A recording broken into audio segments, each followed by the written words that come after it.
fearlessly turned her own experience of countless sleepless nights into a thriving career as a highly sought after sleep consultant. Please welcome Carrie Froese. And Carrie, I've got to ask, you had sleepless nights and that's what turned you into a sleep consultant? Yeah, definitely. Because when your experience changes, when you go from sleepless nights to sleeping through the night, it is life-changing. And for me, all I wanted to do was help others experience the same thing. So yes, that's what brought me into this.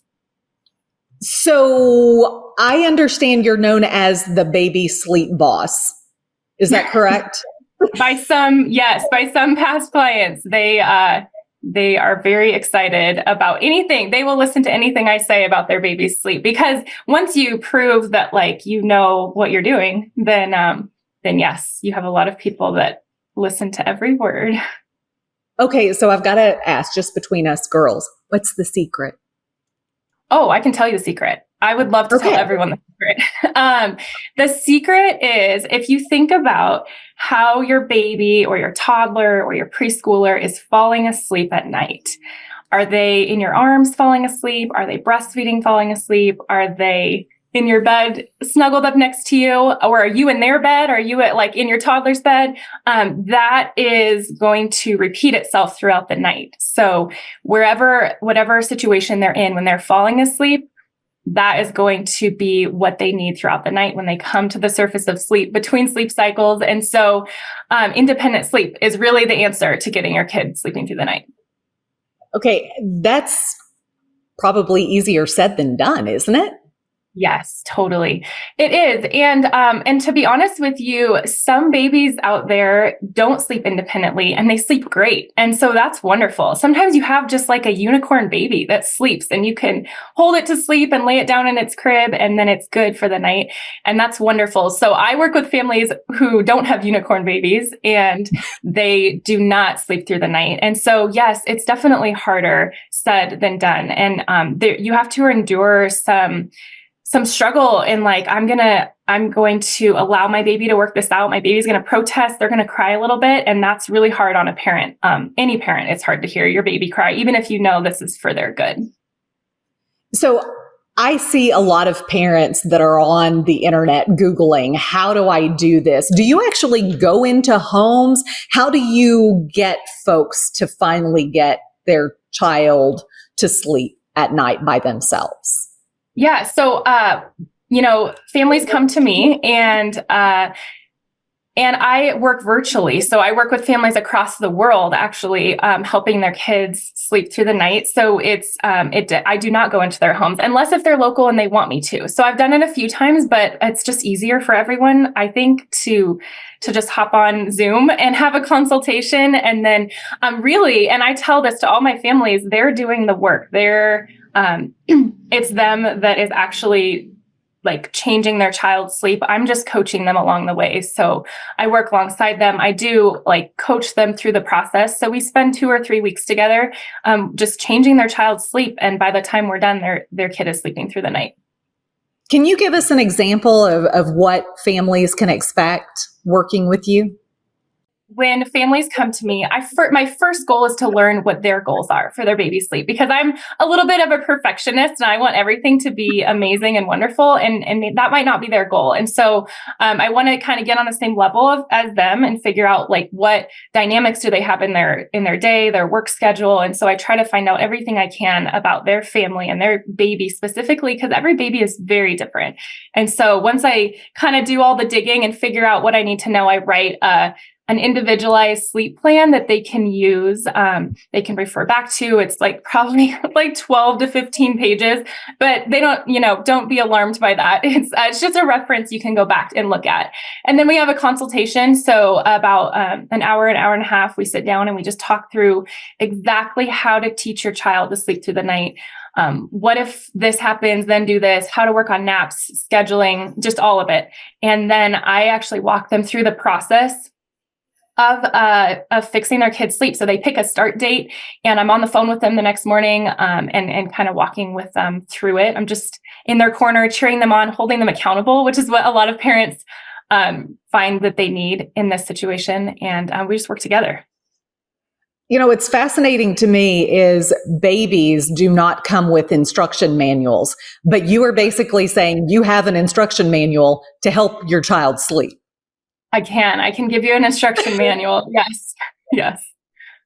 So how did you come up with this? I mean, I know you said you had countless sleepless nights, but were you on the internet? How did you come up with the answer? Yeah. So yes, I was on Google, like 3 a.m. I had blacked out the room. It was summer. So I had it at the ideal, like 69 degrees, and I was chilly and the room was black, but my baby wasn't sleeping. And so, I had my laptop like on the floor behind the furniture, Googling, and I stumbled upon a program called Sleep Sense. And that's actually who I'm trained through. And it was started by Dana Obelman probably 20 years ago now. And she just spoke truth. You hear a lot of opinions on Google, but I could just tell that she did things a little bit differently. She talked about why your baby isn't sleeping and how to fix it.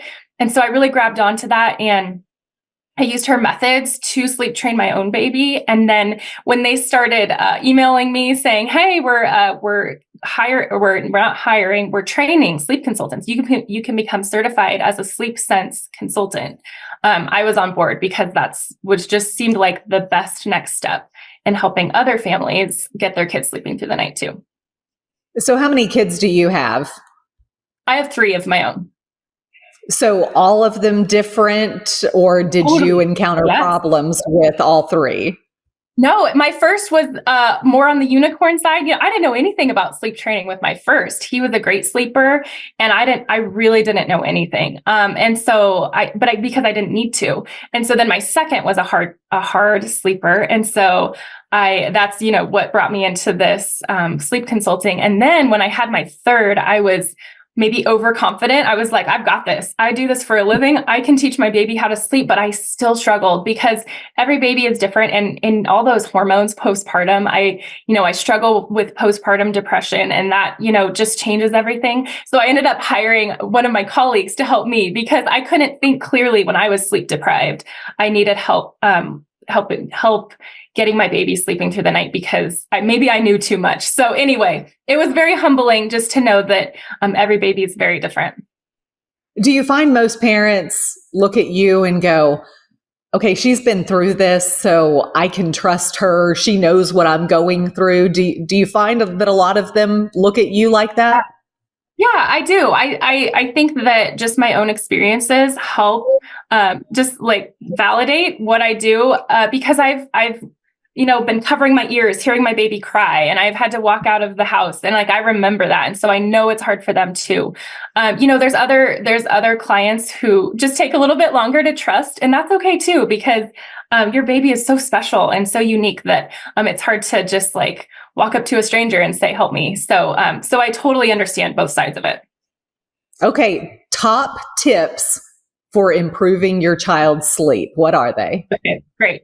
I'm so glad you asked. So a bedtime routine, it's so important. We just gloss over routines a lot, but it's also considered sleep hygiene if you want to Google it. But getting your baby, your toddler to bed earlier probably than you think, and going through a routine the exact same way every night before bed, because it just becomes a cue for their brain that this is leading to sleep, and it actually helps relax them and calm them down. When you have a toddler, you're going to have to manage the bedtime battles, and that can be managed with consistency and boundaries, and there's a lot that goes into that, but routine is really important.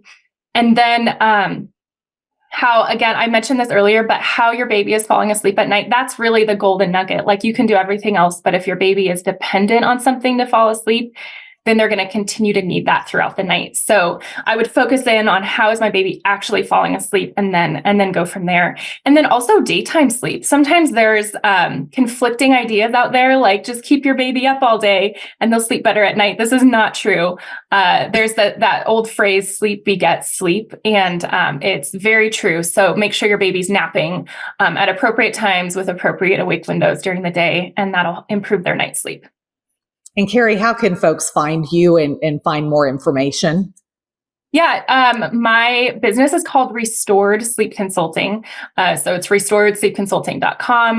My email is Carrie@restoredsleepconsulting.com. I'm going to be honest with you. I was heavy on the Instagram and Facebook world in the last 5 years, but I've kind of stepped back from that just for my own sanity. I'm not on there very much. So you can go and find a lot of past information. But if you want to reach out to me, I would just send me an email, find me on my website, and I'd love to talk with you.